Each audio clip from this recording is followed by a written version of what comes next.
நான் தன்னாந்தனியாளு என்ன பார்த்து தொப்புல போடு போட்டேன். இவன் எதுவுமே பண்ணல, எதுவுமே செய்யலைங்க. ஒரு 50 படம், பிசா கூட ஒரு 4-10 படம் நமிதா சொல்றேன், இதெல்லாம் இருக்குது. சிரிக்கிறீங்க, முடிச்சா கேஸ் போட்டுக்கோ. இந்த கேஸ் போறதுக்கெல்லாம் திராவிட முன்னேற்ற கழகம் மிஸ்ஸாவே சந்திச்சவன், முடிஞ்சா போட்டுக்கோ. விஜய் போலீஸ் 100 நாள் ஆட்சி, என்ன 100 நாள் ஆட்சியில என்ன கீச்சிருக்கிற 100 நாள் ஆட்சியில முத்துவேல் கருணாநிதி ஸ்டாலின் திராவிட முன்னேற்ற கழக ஆட்சியில கொண்டு வந்த திட்டங்களை பேரு மாத்திருக்க. முதலமைச்சர் காலை உணவம், காமராஜர் உணவு. முதல்ல அவர் விஜய் எலெக்ஷன் வந்தோடனே சிறுபான்மை ஓட்டு வாங்கினால இப்ப ஜோசப் விஜய். இப்ப 50 படம் நடிச்சாரு, மத்த படத்துல ஜோசப் விஜய் பேர் வச்சிருவாரு. இப்ப அவரு கிறிஸ்டின் ஓட்டுங்க வாங்குறதுக்கு முட்டி போட்டுக்கினே போனாரு. அப்புறம் மூகாம்பிகை கோயிலுக்கு போனாரு, நாகூருக்கு போனாரு. ஏன் மூகாம்பிகை கோயிலுக்கு போனாரு? அதான் நடிகர் நாடாளுகிறான். சிங்கப்பொண்ணு வந்த பிறகுதான் 100 கற்பழிப்பு கேஸ் பாலியல் வழக்கு ஏற்பட்டிருக்குது. 387 100 நாள்ல 387 வழக்கு பாலியல் வழக்கு. தமிழ்நாட்டில் யாரோட ஆட்சியில? ஜோசப் விஜய், நடிகர் ஜோசப் விஜய் ஆட்சியில 387 வழக்குகள் பதிக்கப்பட்டிருக்கிறது. யாரு? சிங்கப்பொண்ணு போலீஸுக்கே பாதுகாப்பு இல்லை. சிங்கப்பொண்ணு போட்ட 3 நாள அந்த சிங்கப்பொண்ணு பாலியல் தொல்லை கொடுத்திருக்காங்க. நாங்கள் கேட்பதெல்லாம் ஜோசப் விஜயை தமிழ்நாட்டில் 100 நாள் நீங்க என்ன வேலை செஞ்சிருக்கீங்க? என்ன சாதனை பண்ணிருக்கீங்க? 150 கோடிக்கு காரை குத்தீங்க. என்ன சொன்னீங்க? தேர்தல் அறிக்கையில பேசுனீங்களா? வாயில வந்துரு போது எதுனா பண்ணிட்டு போறதெல்லாம் பேசுனீங்களே. உங்க ஆட்சியினுடைய லட்சணம் இதுதான். என்ன சொன்னா? நாங்க 2000 ரூபாய் கொடுப்போம். நான் 2500 ரூபாய் கொடுப்பேன். எங்க 2000 பம்பிளிக்கு பிம்பிளிக்கு எப்ப கொடுப்பனே தெரியாது எங்களுக்கு. பெரியோர்களே, தாய்மார்களே, இது ஆட்சி இல்லை, சர்க்கஸ் கூடாரம். ஏன் சொல்றேன்னா, அன்னைக்கு ஆறுதல் சொன்ன 2 அமைச்சரும் ஓடுறான் ஓடிக்கிட்டே இருக்கான். கார் எங்க இருக்கு எங்களை பார்த்து சொல்றான், ஓடுறான் ஓடிக்கிட்டே இருக்காங்க. கரூர்ல விஜய் எப்படி ஓடினா போல அந்த 41 பேரை கொண்டுட்டு அது மாதிரி அன்னைக்கு 2 மந்திரிங்க ஓடுறாங்க. கேக்குறாங்க பப்ளிக், போயிட்டே இருக்காப்ல ஒண்ணுமே சொல்லல. பத்திரிக்காரங்க அந்த மைக்கை வச்சுன்னு ஓடுறாங்க. சொல்லுங்க அவன் சொல்ல மாட்டான் ஓடிக்கிட்டே இருக்கான். இன்றைக்கு தமிழ்நாட்டில் நடைபெறுகின்ற ரீல்ஸ் ஆட்சி, நடிகருடைய ஆட்சி, திராவிட முன்னேற்ற கழகம் காலம் தொட்டு காலகாலமாக நடிகர்களை எதிர்த்து ஆட்சி செய்து கட்சி திராவிட முன்னேற்ற கழகம். எம்ஜிஆர் தோன்றினார், திராவிட முன்னேற்ற கழகம் அழிந்து விட்டது என்று சொன்னார்கள். 14 ஆண்டு காலம் திராவிட முன்னேற்ற கழகம் ஆட்சி பொறுப்பேற்கவில்லை. 14 ஆண்டுகளுக்கு பிறகு மீண்டும் திராவிட முன்னேற்ற கழகம் 1989 அதிக இடங்களை பெற்று 181 இடங்களை பெற்று திராவிட முன்னேற்ற கழகம் வெற்றி பெற்றது. அம்மையார் ஜெயலலிதா வந்தார்கள். என் கண்ணுக்கு எட்டிய தூரம் எதிரிகள் என்று சொன்னார் அம்மையார் ஜெயலலிதா. அதே சட்டமன்றத்தில் அம்மையார் மறைந்தார். அம்மையார தோற்கடிக்கப்பட்ட பர்கூர் தொகுதியிலே அம்மையார் ஜெயலலிதாவை. அப்படிப்பட்ட திராவிட முன்னேற்ற கழகம் கடந்த 5 ஆண்டுகளாக நம்முடைய முத்தமிழ் அறிஞர் தலைவர் கலைஞருடைய கொள்கை ஏற்று முத்துவேல் கருணாநிதி ஸ்டாலின் அவர்கள் 5 ஆண்டு காலம் மக்களின் முதல்வராக செயல்பட்டார். தமிழ்நாட்டு மக்களுக்கு உன்னிப்பாக கவனித்தார். ஏழை எளிய மக்கள் வாழ வேண்டும், படிக்கின்ற பிள்ளைகள் தாழ்த்தப்பட்ட பிள்ளையாக இருந்தாலும் பிற்படுத்தப்பட்ட பிள்ளையாக இருந்தாலும் மாணவர்களுக்கு ஊக்கம் அளிக்க வேண்டும், தமிழ்நாடு கல்வியிலே வளர்ச்சி பெற வேண்டும் என்பதற்காக பல்வேறு திட்டங்களை கொண்டு வந்தார் அண்ணன் தளபதி மு.க. ஸ்டாலின் அவர்கள். இடைக்காலத்திலே ஏற்பட்டு சினிமா நடிகராக உருவாக்கப்பட்டு தமிழ்நாட்டிலே முதலமைச்சர் ஆகின்ற ஆசையிலே ஒரு 50 படங்களை நடித்து விட்டு அது சீன் போடுறதெல்லாம் இந்த பிள்ளைங்களை வச்சுதான் சீன் போடுறது.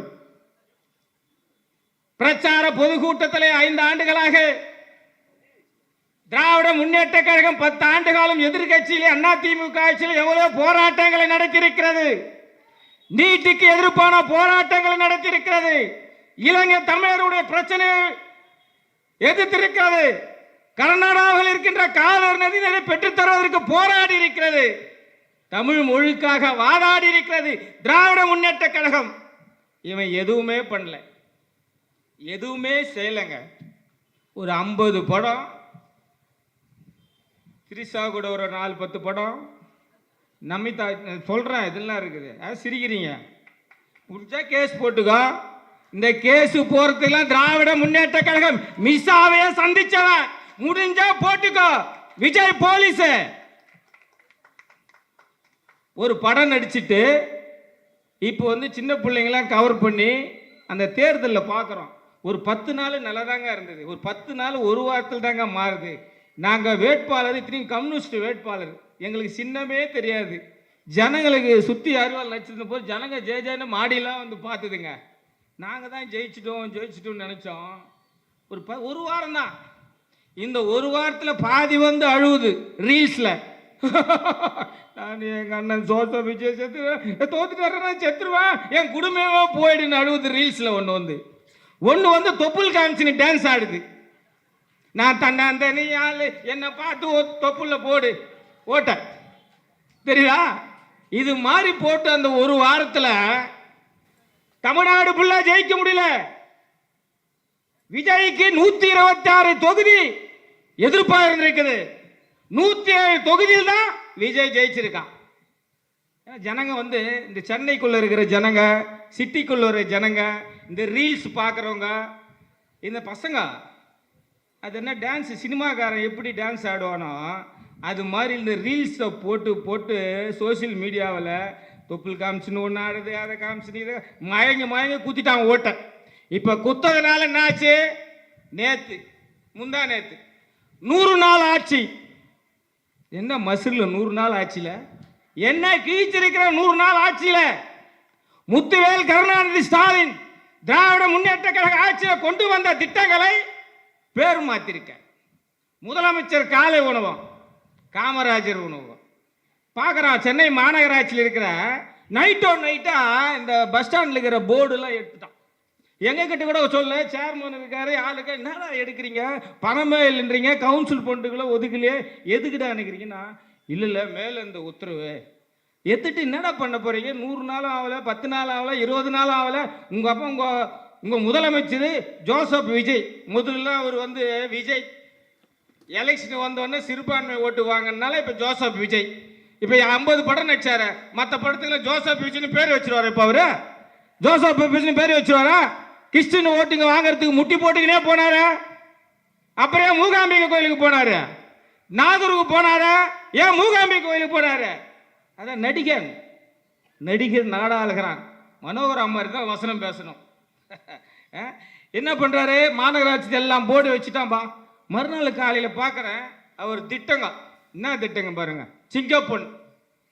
சிங்கப்பொண்ணு வந்த பிறகுதான் 100 கற்பழிப்பு கேஸ் பாலியல் வழக்கு ஏற்பட்டிருக்குது. 387 100 நாள்ல 387 வழக்கு பாலியல் வழக்கு தமிழ்நாட்டில். யாரோட ஆட்சியில்? ஜோசப் விஜய், நடிகர் ஜோசப் விஜய் ஆட்சியில் 387 வழக்குகள் பதிக்கப்பட்டிருக்கிறது. யாரு? சிங்கப்பொண்ணு போலீஸுக்கே பாதுகாப்பு இல்லை. சிங்கப்பொண்ணு போட்ட 3 நாள் அந்த சிங்கப்பொண்ணுக்கு பாலியல் தொல்லை கொடுத்துருக்காங்க. நான் கேட்கின்றேன், இன்றைக்கு எத்தனையோ தலைவர்கள் முதலமைச்சராக இருந்த அந்த சட்டமன்றம் கேவலமாக நேரடி ஒளி பண்றான். எல்லா மக்களும் பார்க்குறாங்க. நேற்று ஒரு அக்கா பாடுது, சட்டமன்ற உறுப்பினர், கொடுத்ததெல்லாம் கொடுத்தார். அவர் யாருக்காக கொடுத்தார்? அவங்க அப்பா சந்திரசேகர் பணத்தில் எடுத்து குத்தாரு? இல்ல சொல்லு, இல்ல திரிசா வீட்டு பணத்தில் எடுத்து குத்தாரா? அரசாங்கத்தினுடைய மக்கள் பட்டுகின்ற வரி பணம், ஒவ்வொரு தொழிலாளியும் வேறு தண்ணி சந்தி சிக்காமல் தொழில் வரி, ஜிஎஸ்டி வரி, இங்க இருக்கிற ஓட்டு போட்டு தாய்மாருங்க, நீங்க வாங்குறீங்களா லிப்டிக்கு, பொட்டு, எல்லாத்துக்கும் சேர்த்து கட்டுறீங்க பாரு வரி, அத்தனை வரி பணமா என்ன கொடுத்தாரு? காரு கொடுக்கிறாரு. யாரு காரு கொடுக்கிறாரு? இப்ப தேர்தல் நின்றவங்க எல்லாம் பிச்சைக்காரங்க, சாப்பாட்டு கூட வழியே இல்லை, அவங்களுக்கு காரு கொடுக்குறாராம். யாரா உன்னை கேட்டது காரு கொடுக்குறன்னு? அதுக்கு அந்த அம்மா பாட்டு பாடுது, கொடுத்ததெல்லாம் கொடுத்தார், யாருக்கு கொடுத்தார்? ஏன் இது சட்டமன்றமா, நாடக மன்றமா, சினிமா திரையா? எத்தனையோ தலைவர்கள், உத்தம தலைவர்களா முதலமைச்சராக இருந்த அந்த சட்டமன்றம் இன்னைக்கு சினிமா கச்சேரியாக இருக்கிறது. இன்னொருத்தன் பேசுறான் பாருங்க, காரு கொடுத்துன்னு சொன்ன உடனே அவன் பேசுறான் பாருங்க, ஐயோ கொடுமை. நான் பஸ்ஸிலே சென்றேன், தலைவர் அவர்கள், அண்ணன் அவர்கள் என் காதலே எனக்கு துரோகம் பண்ணிடுச்சு, காதலிக்கே என்னை மறுத்துட்டாங்க, காதல் வாழ்க்கையே முறிஞ்சு போச்சு. எதுக்கிட்டான்னு கேட்டா கார் இல்லையா, அதனால காதலிச்சு கைவிட்டாலாம். ஆனால் இன்னைக்கு விசாரணை பண்ணி பார்த்தா அவனுக்கு 2 கார் இருக்குதான். அவன் வேட்பு தாக்கல்லையே வந்து கார் இருக்கிறதா போட்டிருக்கான். எப்படி ரீல்ஸ் மாதிரி நாடகம் ஆடுறான் பார்த்துக்க. வாக்களித்த மக்களே, நேர்மையாகவும் திறமையாகவும் திராவிட முன்னேற்ற கழகம் 5 ஆண்டு காலம் தமிழ்நாட்டு மக்களுக்காக உழைத்தோம். ஆனால் எதுவுமே செய்யாம சிரிச்சு ரீல்ஸ் பார்த்து சோசியல் மீடியா பார்த்து வாக்களித்து ஒண்ணுமே பண்ண முடியலங்க. எவனே தெரியல. சரிங்க, திருவொற்றியூர்ல கூட ஒருத்தர் ஓட்டு போட்டீங்க. அவர் யாராவது உங்களுக்கு தெரியுமா? யாராவது மூஞ்ச பார்த்துக்கிறீங்களா? யாருக்குமே தெரியாது. நான் போன வாரம் முந்தானத்து பார்க்குறேன், அந்த அப்பர்சாமி கோயில் தெருல அவங்க வட்ட தலைவர் யாரோ ஒருத்தரா அவரு ரோட்ல வந்து எம்எல்ஏ கேக் வெட்டுறாரு. அவர் ரோட்ல வந்து எம்எல்ஏ கேக் வெட்டுறாருங்க. இதுதான் இன்னைக்கு சட்டமன்றம். யாருன்னே தெரியல. நாங்கள் கேட்பதெல்லாம் ஜோசப் விஜயை தமிழ்நாட்டில் 100 நாள் நீங்க என்ன வேலை செஞ்சிருக்கீங்க? என்ன சாதனை பண்ணிருக்கீங்க? 150 கோடிக்கு காரு குத்தீங்க. என்ன சொன்னீங்க? தேர்தல் அறிக்கையில் பேசுனீங்களா? ப்ரோ என் வாயில வந்துரு போது எதுனா பண்ணிட்டு போறதெல்லாம் பேசுனீங்களே. மீனவரைக்கு நான் ஜெயித்தால் 6 மாத காலத்திற்கு மீன் பிடிக்கிற தடைக்கால சட்டத்துக்கு 20,000 ரூபாய் கொடுப்பேன்னு சொன்னேன் உன் தேர்தல் அறிக்கையில். நீ கொடுத்தியா? எவ்வளோ கொடுத்த? ஆல்ரெடி நாங்கள் 6,000 ரூபாய் கொடுத்துக்கிட்டு இருக்கோம். நீ 1000 ரூபாய் ஏற்றி 7,000 ரூபாய் கொடுக்குற. உன் ஆட்சியினுடைய லட்சணம் இதுதான். என்ன சொன்னா? நாங்கள் 2,000 ரூபாய் கொடுப்போம். நான் 2,500 ரூபாய் கொடுப்பேன். எங்க 2,000 பம்புலிக்கு பிம்பிளிக்காக தான் இருக்குது. எப்போ கொடுப்பேனே தெரியாது எங்களுக்கு 2,500 ரூபாய். ஆனால் கார் மூட்டம் 150 கோடி ரூபாய் கொடுக்குறேன். ஏற்கனவே எம்எல்ஏக்கு 1 லட்சம் ரூபாய் சம்பளம். இது ஒரு 1,4 லட்சம், 2,4 லட்சம் மாசம் மாசம் எம்எல்ஏக்கு போதுங்க. எதுக்கு எம்எல்ஏக்கு கொடுக்குறோம்? அவர்னா பிச்சை எடுக்கிறாரா? சொல்லுங்க பார்க்கலாம். இன்னைக்கு எத்தனையோ பள்ளிகள் தமிழ்நாட்டிலே, எத்தனையோ பள்ளிகள், தொடக்க பள்ளிகள், மாநகராட்சி பள்ளிகள் எல்லாம் இன்றைக்கு கேடுகட்ட நிலைமையில் இருக்கிறது. ஒரு பாத்ரூம் இல்ல, ஒரு லெட்டின் வசதி இல்ல, தாழ்த்தப்பட்ட சமுதாயத்தை படிக்கிற பிள்ளைகள் இல்ல. அந்த 150 கோடி ரூபாயை அந்த பள்ளிக்கு செலவு பண்ணிருக்கணுமா இல்லையா? யோசிச்சு பாருங்க. எதுக்கு நான் அந்த காரு வாங்கி தரேன்னா, இவருகிட்ட இருக்கிறது 107, அவர்கிட்ட இருக்கிறது ஒரு 2, இவருகிட்ட இருக்கிறது 2, அவங்ககிட்ட இருக்கிறது 5. இவனுங்க எல்லாத்தையும் காப்பாற்றிக்கணும். திடீர்னு ஓட்டு கூடாது. நம்ம எம்எல்ஏ வேற இப்ப எல்லாம் விலை போய் நிற்கிறானுங்க. அவனும் ரெடியா இருக்கானுங்க. இதுல கேஸ் வேறு போடுவாங்க. செந்தில் பாலாஜி மேல கேஸு. ஏண்டாடி காவல்துறை நான் கேட்குறேன், எப்படிப்பட்ட காவல்துறை? கண்ணியமான காவல்துறை. நாங்கள்லாம் போலீஸ் ஸ்டேஷனுக்கே போக மாட்டோம். எங்கள் மாவட்ட செயலாளர் எதில் ஒரு பிரச்சனைன்னா கொஞ்சம் டிசிக்கு ஃபோன் பண்ணணும். ஐயோ தலைவர் தந்தால் திட்டுவாருன்னுவார். இவனுங்க என்ன பண்ணுறானுங்க? போலீஸே அடிக்கிறானுங்க. காஸ்ட்லாம் தீர்ந்துக்கிற மாதிரி நாங்கள் வச்சுருந்தோம் போலீஸை தலைவர் ஆட்சியில். இப்போ போலீஸ் என்ன பண்ணுது? பயப்படுது. அது ஏன் பயப்படுறாங்க, எதுக்கு பயப்படுறாங்கன்னு தெரில. நல்லா ரெக்கார்ட் பண்ணி வச்சிங்க சார். ஐஏஎஸ் வந்திருப்பீங்க. நம்ம அந்த லாட்ரி வியாபாரி அர்ஜுனாவை காமிங்க. நேற்று ஒருத்தன் சொல்கிறான் பாருங்க, ஒரு அமைச்சர் பாண்டிச்சேரியிலிருந்து டி நகரில் ஜெயிச்சுட்டு அவர் சொல்கிறாரு, புஷி ஆனந்த் என்ன சொல்கிறாரு? திமுக இனிமேல் ஜெயிக்க முடியாத. டேய் ஒப்பதே பார்த்த கட்சி இது. நீ பாண்டிச்சேரியில் வந்து இங்கே சொல்லாத. திமுக ஜெயிக்கும். உள்ளாட்சி தேர்தலும் இடைத்தேர்தலும் பாரு ஜெயிக்கிறோமா இல்லையான்னு. இன்னொருத்தங்கிறான் பாருங்க, அந்த ஆப்டோசர் ஆர்எஸ்எஸ் இருந்து வந்து பல கட்சிகள் மாறி நிர்மல் குமார் வேற மாதிரி தான் வாயில் வருது. நிர்மல் குமாரா வேற குமாரான்ட்டு தெரியுதா? அவர் உடனே நான் என்ன கேட்குறேன், நீங்கள் பார்க்குறீங்களே தாய்மார்களே, பெரியோர்களே, ஓட்டு போட்டிங்களே ஜோசப் விஜய்க்கு, சட்டமன்றத்தில் பாருங்க. சட்டமன்றத்தில் டைரக்டாக தான் ரிலே பண்ணுறானுங்க. எவனுக்காவது ஒன்று பேச தெரியுதா? ஏதாவது திட்டங்களை கொண்டு வருகிறார்களா? பாருங்க. இந்த 2 பிள்ளைங்க, கோயம்புத்தூரில் ஒரு பிள்ளை, திருவொற்றியூரில் தனுஷுன்னு ஒரு பையன் 12ஆம் படிக்கிறான். ஒரு வாரத்துக்கு முன்னாடி ஒரு கும்பல் ஒரு 20 பேர் சேர்ந்து கஞ்சா அடிக்கிறான், மூஞ்சில ஊத்தான். அவன் என்ன சொல்றான்? எச்எம் கிட்ட 2 பசங்க போயிட்டு எச்எம் கிட்ட சொல்றான். எச்எம் என்ன பண்றாங்க? அந்த பசங்களை கூப்பிட்டு வான் பண்ணி எழுதி வாங்குறாங்க, இனிமேல் தப்பு செய்ய மாட்டேங்கிட்டு. இது முடிந்து ஒரு வாரத்துக்குள்ள ஒரு 30 பேரா சேர்ந்துக்கிட்டு அந்த பையனை கூப்பிட்டு மிரட்டுறானுங்க. என்ன மிரட்டுறான்? உன் கூட வந்தானா இன்னொரு பையன் எங்க? அந்த 2 பேர்ல ஒருத்தர் லீவ் போட்டான் அன்னைக்கு. எங்கன்னு கேட்குறாங்க. இல்லைன்னு சொன்ன அவனை தோல் மேல கை போட்டு பஸ் ஸ்டாண்டுக்குள்ள எடுத்து போயிட்டு ஸ்கூல் பின்னாடி எடுத்து போயிட்டு 8 வச்சிருக்கானுங்க. 8 வச்சிருக்கானுங்க.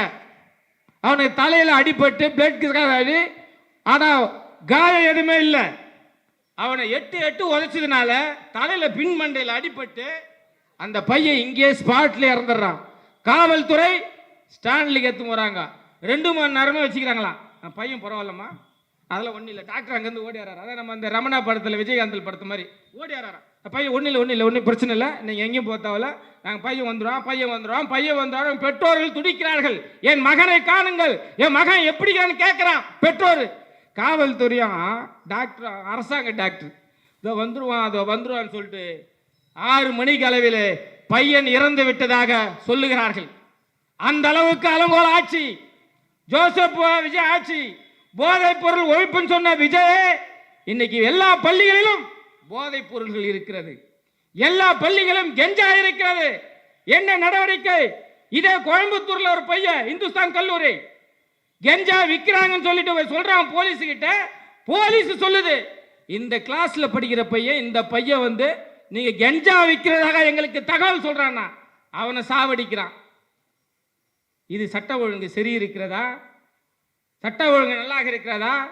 வாக்களித்தவர்களே சிந்தித்து பாருங்கள். என்ன சொன்னாரு தேர்தல் பிரச்சாரத்தில்? கரூர்ல இருந்து கோயம்புத்தூர்ல இருந்து என்ன சொன்னாரு? இப்ப இருக்கிற நடிகர் ஜோசப் விஜய், திமுக ஆட்சி சட்ட ஒழுங்கு கெட்டு போச்சு, திமுக ஆட்சியில பாலியல் வழக்கு நிறைய ஆகி போச்சு, குழந்தைகளுக்கு கூட பாதுகாப்பு இல்லை. அட பாவி, உன் ஆட்சியில இளம் குழந்தைகளுக்கு கூட பாதுகாப்பான நிலைமை தமிழ்நாட்டிலே இருக்கிறது.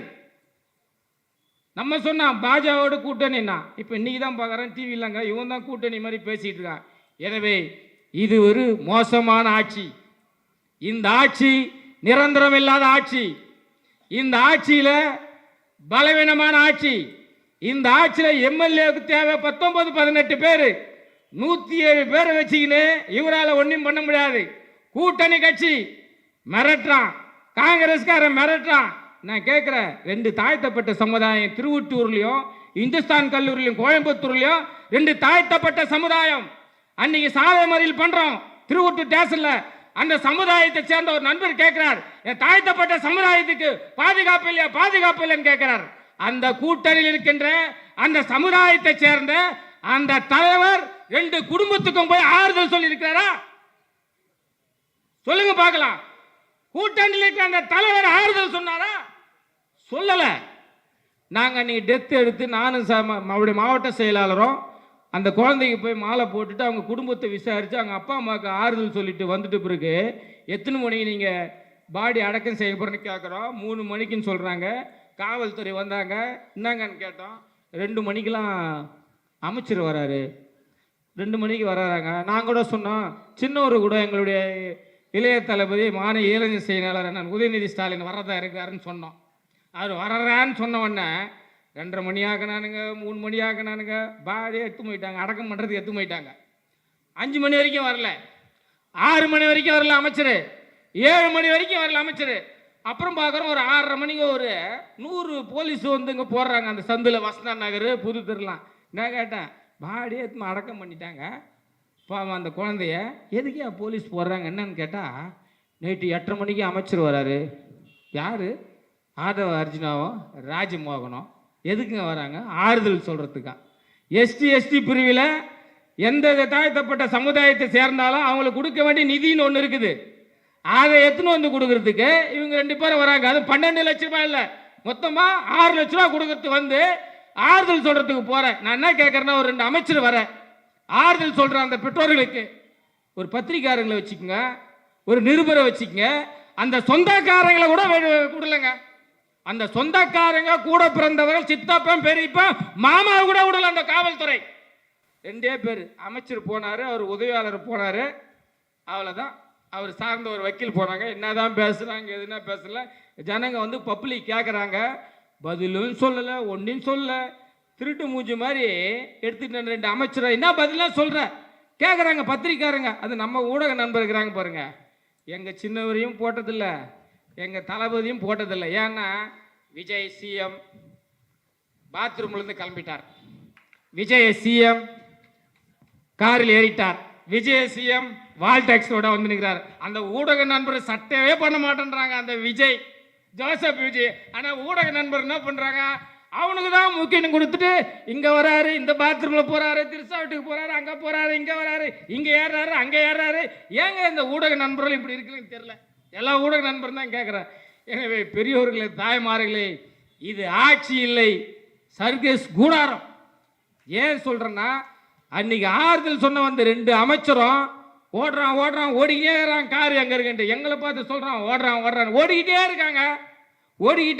கரூரில் விஜய் எப்படி ஓடினா போல அந்த 41 பேரை கொண்டுட்டு அது மாதிரி அன்னைக்கு 2 மந்திரிங்க ஓடுறாங்க. கேட்குறாங்க பப்ளிக்கு, போயிட்டே இருக்கிறாப்புல ஒன்றுமே சொல்லலை. பத்திரிக்காரங்க அந்த மைக்கை வச்சுன்னு ஓடுறாங்க. சொல்லுங்கன்னு அவன் சொல்ல மாட்டேன்னு ஓடிக்கிட்டே இருக்கான். இதுதான் இந்த தமிழ்நாட்டினுடைய அலங்கோல் ஆட்சி. இது திராவிட முன்னேற்ற கழகம் மறுபடியும் நம்முடைய முத்துவேல் கருணாநிதி ஸ்டாலின் முதலமைச்சராக இருந்தார். 8000 ரூபா டோக்கன் தரணும், கொடுத்தோம். உங்களுக்கு பொருள் என்ன வேணுமோ வாங்கினோம், இன்னாரும் குத்துருப்போம்.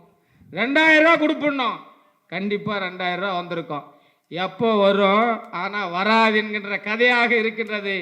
ஆனால் திருவொட்டூரிலும் கோயம்புத்தூர் நடைபெற்ற இந்த மாபெரும் படுகொலை, போதை படுகொலை, ஜோசப் விஜயனுடைய ஆட்சியில் போதை படுகொலை, இதை வன்மையாக கண்டிக்கிறோம் என்று சொல்லி வாய்ப்புக்கு நன்றி கூறி விடைபெறுகிறேன். நன்றி, வணக்கம்.